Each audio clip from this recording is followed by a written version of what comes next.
صحافی دوست ہیں جو میرے چھوٹے بھائی ہیں، بہت مستند ہیں سندھ میں، ان کے پیپلز پارٹی سے بڑے کلوز ریلیشن ہیں، ایم کیو ایم سے بھی بہت ریلیشن رہے ہیں اور اب بھی ہیں، اور اب پی ٹی آئی سے بھی ان کے بہت اچھے تعلقات ہیں۔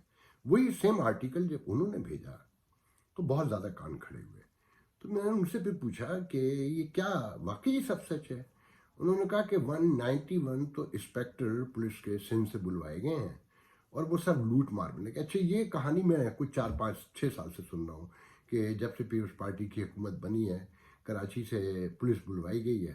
کراچی کل میں یہی ہے کہ دیکھیں اسے رینجر بھی لوٹتی ہے، اسے ایم کیو ایم بھی لوٹتی ہے، اسے پیپلز پارٹی بھی لوٹتی ہے، اسے فوج بھی لوٹتی ہے، مطلب اسٹیبلشمنٹ پوری، اور جس کی مرکز میں حکومت ہوتی ہے وہ بھی لوٹتی ہے۔ میں اس پہ آپ کو سینکڑوں ہزاروں واقعات سنا سکتا ہوں، لیکن سب سے پہلے ایک بات سن لیں کہ آپ جب ریاستی پالیسیوں کی مخالفت کرتے ہیں نا تو وہ ریاست کی مخالفت نہیں ہوتی۔ یہ دو اس میں ایشوز ہیں کہ آپ پالیسی کی مخالفت کرتے ہیں یا ریاست کی مخالفت کرتے ہیں۔ فوج پاکستان کا حصہ ہے، واپڈا کی طرح ایک محکمہ ہے، ادارہ نہیں ہے۔ یہ ایک لمبی بحث ہے، یہ بھی جیسے ایل ڈی اے ہے، سی ڈی اے، کے ڈی اے۔ میں فوج کو دیکھتا ہوں، میں یہ بات نہیں مانتا کہ وہ ایکسٹرا آرڈنری کام کرتی ہے، پوری دنیا کی فوج کرتی ہے۔ امریکہ میں بھی سینکڑوں ہزاروں باڈی لاسٹ 20 ایئرز میں آ چکی ہیں، عراق بار افغانستان سے لے کے یہاں اسلام کرتے ہیں، کرنا چاہیے۔ پاکستانی بچے یہاں پر امریکہ کی فوج میں شامل ہو کر افغانستان میں، عراق میں ان کے جنازے آئے ہیں، زخمی ہو کر آئے ہیں۔ میں اس ملک میں رہتا ہوں، میں اس فوج کا احترام کرتا ہوں، وہ ایکسٹرا آرڈنری ورک کرتے ہیں، سرحدیں کی حفاظت کرتے ہیں، تو پاکستان کی فوج کی بھی ہم حمایت کرتے ہیں۔ مگر یہ کہنا کہ جی وہ کوئی آسمانی مخلوق ہیں، میں یہ نہیں ماننے کو تیار ہوں۔ جب وہ جاتے ہیں تو انہیں پتہ ہوتا ہے۔ یہ ڈرامہ وہاں کے پاکستانی تو شاید مان لیتے ہوں، مگر ہم جیسے نہیں مانتے کہ وہ اللہ کے سپاہی ہیں۔ اللہ کا کوئی سپاہی نہیں ہے، یہ سب فراڈ ہے، دھوکہ ہے۔ خیر، میں اس طرف نہیں جاتا۔ ریاست سے کی مخالفت جو ہے نا وہ غداری ہے میرے نزدیک، اور جیسے میں امریکہ کا آئین کا پابند ہوں، پاکستانی عوام بھی اس کے پابند ہیں۔ شرط یہ ہے کہ کیا آئین کے تحت، اس کے حلف کے تحت جو لوگ کام کر رہے ہیں، کیا وہ اس کی پابندی کر رہے ہیں؟ تو دیکھیں، کراچی کا ایشو یہ ہے کہ یہ جو پیپلز پارٹی ہے نا، اس کے بارے میں تو سب سے پہلے ذہن میں رکھیں، میں اپنے بچپن سے اچھی طریقے سے جانتا ہوں کہ یہ سندھ میں قوم پرست پارٹی ہے، ہمیشہ سے۔ مگر اس میں دل کی گہرائی سے کہتا ہوں، اس میں سندھیوں کا کم قصور ہے، ہم اردو اسپیکنگ کا بہت زیادہ قصور ہے، سب سے زیادہ۔ میں اپنے بچپن سے اگر شروع کروں تو بہت لمبی کہانی ہو جائے گی کہ اوے رہے جب ہم چھوٹے سے تھے تو ہماری اسٹیبلشمنٹ نے گیم کیا ہوا تھا سندھ میں، اندرون سندھ، کہ پنجابی پٹھان اردو اسپیکنگ ایک طرف تھے اور سندھی ایک طرف تھے۔ سندھیوں سے ملنا بھی برا سمجھا جاتا تھا ہمارے بچپن میں۔ میں آج بھی پاکستان جاتا ہوں، میرا بڑا بھائی، اس کے زیادہ تر دوستوں میں سندھی ہیں، مگر وہ جب آتے ہیں نا یا یہ جاتے ہیں تو سب اردو بول رہے ہوتے ہیں، مگر سندھی اکا دکا ہی کوئی بولتا ہے۔ اور دوسرے، جب یہ آپ اس ملک میں آئے تھے، پاکستان بنا تھا، تو آپ کے بزرگوں کو سوچنا چاہیے تھا۔ یہ پاسبل نہیں تھا کہ آپ ایک خطے میں جائیں گے جس کا اپنا کلچر ہے، اپنی معاشرت ہے پوری، اپنی ٹریڈیشنز ہیں، اپنی لباس ہے، اپنا کھانا ہے، اپنی لینگویج ہے، اور ہزاروں سال کی ان کی تاریخ ہے۔ آپ جائیں گے اور وہ سب آپ کے جیسے اسلام کی طرح سے جو ہے کنورٹ ہو جائیں گے آپ کی معاشرت میں۔ یہ پاسبل نہیں تھا، یہ آپ کی حماقت تھی، آپ کے بزرگوں کی، میرے بزرگوں کی حماقت تھی، اور کچھ نہیں تھا۔ ریلائز کر کے زندہ رہ سکتے ہوں۔ دیکھیں، لڑائیاں ہوتی ہیں اکانومی کے اوپر۔ میں جس ملک میں، جس شہر میں رہتا ہوں نا، 200 کئی دفعہ کہہ چکا ہوں، 200 کلچر کے لوگ رہتے ہیں، مجھے 95% کے کلچر کے بارے میں کچھ بھی نہیں پتہ ہے۔ اپنے اپنے کام میں انصاف ہے، میرٹ قائم ہے، عدالتیں، قانون کے جو ادارے ہیں وہ اپنا کام کر رہے ہیں، عدالتیں اپنا کام کر رہی ہیں، اور انصاف پرووائڈ ہوتا ہے۔ مجھے اپنے بچوں کے بارے میں باخدا نہیں پتہ کہ ایک ڈاکٹر کیسے بن گئی، دوسری کیسے ہائی ایجوکیشن لے کے اپنے جو ہے نا فائنینشیل کیا کہتے ہیں، فائنینشیل اس میں ایڈوائزر کوئی ہے، اور میرا بیٹا بھی ماشاءاللہ۔ تو سب دیکھیں، اور سب کچھ انہوں نے اپنی محنت سے کیا، سسٹم کے تحت کیا۔ کوئی کہیں، میں کسی جگہ پر بھی سفارش کے لیے نہیں گیا آج تک، مگر آپ کی بھی ذمہ داریاں ہیں۔ اب اکثر لوگ مجھ سے کہتے ہیں، میں پاکستان سے فون کر کے، یار میڈیا کچھ نہیں کرتا۔ کیوں بھائی، میڈیا کیوں کرے؟ اس کو گولی اثر نہیں کرتی؟ اس کے خون نہیں نکلتا، اس کے بچے نہیں ہیں، اس کی زندگی نہیں ہے، اس کے ماں باپ بہن بھائی نہیں ہیں. اور آپ کو پتہ ہے جب آپ ڈرتے ہیں تو وہ بھی آپ ہی کا حصہ ہے نا.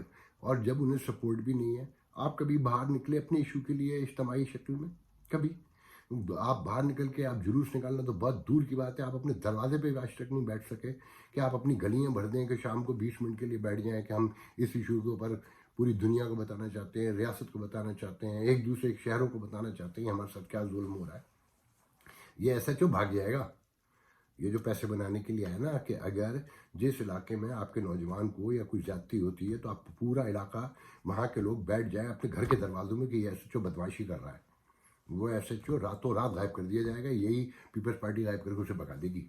مگر آپ کبھی نہیں نکلیں گے. آپ میڈیا نکلے، وہ ایم کیو ایم نے نہیں کیا. میں ایم کیو ایم کو خراب آپ نے کیا. چوما چاٹی سے کورونا کے وہ کیا کروٹن کے پتوں سے لے کے ہر جگہ آپ نے الطاف حسین کی تصویر دکھا دی. آپ نے آخری حدوں تک لے گئے، اس آدمی کو پاگل کر دیا یہاں تک کہ وہ خدا بن بیٹھا تھا. نہ ایم کیو ایم آپ کی تھی، نہ پیپلز پارٹی آپ کی ہے، نہ ریاست آپ کی ہے. اس کی وجہ یہ ہے کہ آپ اپنے خود نہیں ہیں. جب تک آپ اپنے خود نہیں بنیں گے یہ ظلم جاری رہے گا. اور یہ ظلم بیسکلی ریاست نہیں کر رہی. ریاست کون ہے؟ آپ ہے ریاست. اپنی گرمان میں جھانک کے دیکھیں نا. آپ ٹیکس دیتے ہیں، آپ نلکے کا پانی جو پیتے ہیں، جو شاور لیتے ہیں، اپنی ایمانداری بتائیں میں سے کتنے لوگ ہیں جو اس کا بل دیتے ہیں؟ کتنے لوگ ہیں جو پورا بجلی کا بل دیتے ہیں؟ بجلی مہنگی اس لیے ہوئی ہے نا کہ آپ سب کرپشن میں انوالو ہیں مکمل طور پہ. ایل ڈی اے میں، سی ڈی اے میں، کے ڈی اے میں، فوج میں، رینجر میں، کون لوگ ہیں؟ اگر کراچی کی بات کریں نا، دیکھیں کراچی تو ایک شکل میں اب زندہ رہ سکتا ہے پرامن طور پہ جیسے نیو یارک ہے. ابھی یہاں تازہ واقع ہوئے جو واقعات ہیں نا، لوگوں نے بہت بڑے پیمانے پر اسلحہ خریدا ہے. تو میرے ایک دوست ہیں نیئر امام، یہیں اسی کاؤنٹی میں رہتے ہیں سفک میں. وہ بتا رہے تھے کہ ابھی ایڈمنسٹریشن کے ساتھ کسی میٹنگ میں لوگوں نے سوالات اٹھائے کہ بہت بڑے پیمانے پر اسلحہ خرید دیا گیا ہے تو کمیونٹیز جو ہیں وہ بڑی ڈری ہیں. ان کا آپ یقین رکھیں کہ انصاف اور قانون کے ادارے اپنا کام پورا کر رہے ہیں. مگر میں یہ کہتا ہوں جب اکانومی خراب ہوگی تو انصاف و قانون کے ادارے پراپر کام نہیں کر سکتے. دنیا کے کسی معاشرے میں ہیومن نیچر ایک ہے. آپ کو انڈرسٹینڈ کرنی ہوگی یہ بات. جب تک آپ اپنی صفیں متحد نہیں کریں گے ریاست کبھی درست نہیں ہو سکتی. یہ جو کہتے ہیں نا لوگ کہ جی پیپلز پارٹی کی حکومت خراب ہے، ایم کیو ایم خراب ہے، پی ٹی آئی خراب ہے، فوج خراب ہے، رینجر خراب ہے، سب خراب ہے. کوئی یہ نہیں کہتا کہ میں خراب ہوں. تو آپ لوگ پہلے اپنا محاسبہ کیجئے اور سب سے پہلے یہ طے کیجئے اگر آپ سمجھتے ہیں کہ آپ اپنا رول ادا کر رہے ہیں تو آواز بلند کرنا سیکھیے، بولنا سیکھیے. کہ ڈر کے مارے بیٹھے رہیں گے تو ایک ایک کر کے مرتے رہیں گے. تو ایک ساتھ مر جائیے. کچھ اگر ایک ساتھ مر جائیں گے تو چیزیں بدل جائیں گی، آپ کے بچوں کے لیے بدل جائیں گی، آپ کی نسلوں کے لیے بدل جائیں گی. ورنہ نسلوں کے آنے تک ایک ایک کر کے آپ سب مرتے رہیں گے. پہلے اپنا کام جو ہے نا آپ درست کیجئے اپنی ضرورتوں کے مطابق، اپنے ماحول کے مطابق کہ آپ کی گلی صاف ہے، آپ کے علاقے کی جو سچویشن ہے، جو ایک شہری بنیادی اصولوں کے تحت جو سیوک کمیونٹی جسے کہا جاتا ہے، کیا وہ پراپر کام کر رہے ہیں؟ اور وہ نہیں کر رہے ہیں تو اپنے گربان میں جھانکیے. جب تک آپ درست نہیں ہوں گے دنیا کی کوئی چیز درست نہیں ہو سکتی. میرے پاس کہنے کے لیے بہت کچھ ہے مگر دیکھیں بات یہ ہے کہ میں خود کراچی کو مقبوضہ سمجھتا ہوں مگر اسے مقبوضہ بنانے میں آپ کا ہاتھ ہے.